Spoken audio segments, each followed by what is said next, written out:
आचार्य विक्रमादित्य जी, आपने दोनों की बात सुनी, अजहरी साहब की और मुफ्ती साहब की भी। वो मानने को तैयार है नहीं भाई। वो पिछले तथ्य भी बता रहे हैं, वो आगे की लड़ाई के लिए भी कह रहे हैं। इतना खुश होने की जरूरत नहीं है, इनका ये कहना है। प्राची जी, एक बात देखिए, भारत में, हिंदुस्तान में जितने भी लोग लड़ाई लड़े हैं ना, वो कानून की लड़ाई लड़े हैं, कोई तलवार की गुंडागर्दी से नहीं जीते। कानून के समक्ष तमाम बाबरी मस्जिद का किया, राम मंदिर के केस, सारे केस कानून की तरह चले जा रहे हैं। अभी यहाँ पर बैठ के फैक्ट दे रहे हैं, यहाँ पर अरे जाके कोर्ट में दे देते हैं। इनकी समस्या ये है कि भारत की कोर्ट को काजी का, वो क्या मानते, जो काजी की कोर्ट होती है ना, उसको मानना शुरू कर दिया है। भारत की कोर्ट काजी का दफ्तर नहीं है।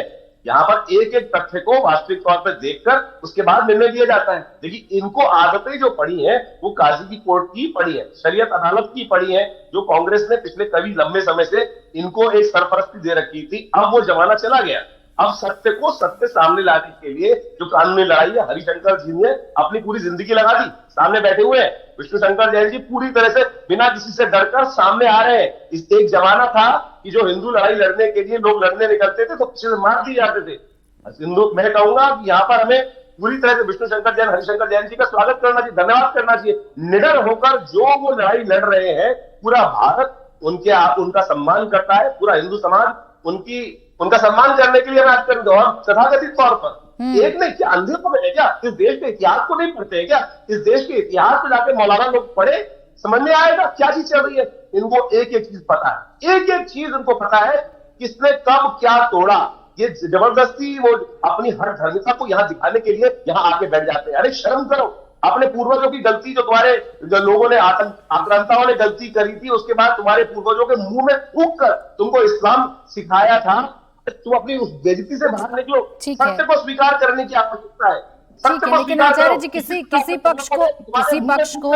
पक्ष को अगर ये फैसला अच्छा नहीं लगा तो सुप्रीम कोर्ट जाना उसका अधिकार है, और उसी का हवाला दे रहे हैं अजहरी जी भी और मुफ्ती साहब भी। मेरे लिए भोजशाला में क्या चल रहा है उसकी एक लाइव अपडेट ले लेते हैं। मेरे सहयोगी अनुराग अमिताभ हमारे साथ बने हुए हैं।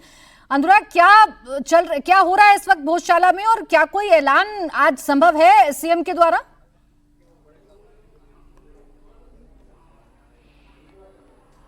देखिए, सबसे पहले तो मैं भोजशाला में आपको दृश्य दिखा दूं। 731 सालों बाद यहाँ पर अगर आपको मैं दिखाऊं तो 56 भोग लगाए गए हैं माँ सरस्वती यानी माँ वाग्देवी जिन्हें कहा जाता है। और 15 मई को जो हाईकोर्ट के फैसले के बाद इस भोजशाला को अब मंदिर माना गया है। और इसके बाद ये पहली बार हुआ है 731 सालों में कि मुक्त हुई भोजशाला हिंदू संगठनों के मुताबिक। और कोई प्रदेश का मुखिया, राजा, मुख्यमंत्री आज यहाँ दर्शन करने आया हो। मध्य प्रदेश के मुख्यमंत्री यहाँ पूजा करने आए और इंडिया टीवी से बातचीत के दौरान भी कहा कि एक बड़ा पर्यटन स्थल बनाने की बात, चूंकि ज्ञान से लेकर तमाम पर्यटन की संभावना है, लोग जानने की कोशिश करते हैं। इसके इतर चूंकि 731 साल बाद यहाँ स्वयं मुख्यमंत्री पहुंचे, 731 साल बाद यहाँ 56 भोग लगे हैं, 731 साल बाद ऐसा अवसर आया है कि हर दिन हिंदुओं को पूजा करने की अनुमति मिली है। भाव विभोर यहाँ की महिलाएं,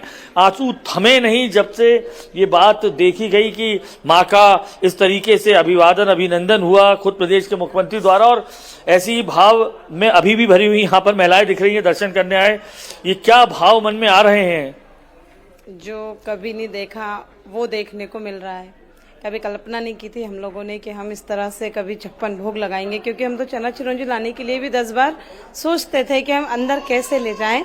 लेकिन आज सारी चीजें, व्यवस्थाएं सब अपने आप हो गई, तो ऐसा लग रहा है कि कहीं ना कहीं शासन खुद भी चाहता है कि इसमें ये सारी चीजें हो, तो अच्छा लग रहा है, बहुत अच्छा। ठीक है, ये हिंदू पक्ष की खुशी है, ये हिंदू पक्ष का उत्साह है अनुराग। और इसी को लेकर चर्चा की भी जा रही है कि उत्साह 721 साल बाद आया। एक लंबी लड़ाई लड़नी पड़ी। अब इस लड़ाई पर अपने कई तरीके के तर्क हैं, कई तरीके के सवाल हैं।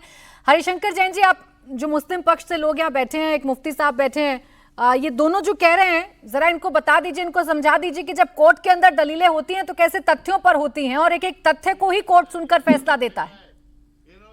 देखिए, जितनी बातें जरा जो हारे हुए लोग हैं और जो जबरदस्ती कब्जा कर लेते हैं वो कोर्ट का उंगली उठाते हैं। कोर्ट का जजमेंट में पढ़ लीजिए, किसी भी जजमेंट में केवल जो एविडेंस होती है, तथ्य होते हैं, कानूनी सबूत होते हैं, उनके आधार पर जजमेंट होता है। दूसरी बात, नदीमुद्दीन साहब से भी और जौहरी साहब से भी मैं कहना चाहता हूँ कि चलिए और आज बिल्डिंग देख लीजिए, वहाँ देवी देवता के चिन्ह खोदे हुए हैं कि नहीं है। कोई भी देख के कह देगा कि मंदिर है। आपके जबरदस्ती कब्जा कर लेने से वो मस्जिद नहीं हो जाएगी। कोर्ट ने क्या किया है, जो तथ्य है, जो सही है, वही किया है, कोई नई बात नहीं कर दी है। आपको तो खुश होना चाहिए कि जिसका जो हक है उसको मिल गया। आप लोगों ने जबरदस्ती मंदिर पर कब्जा किया हुआ था।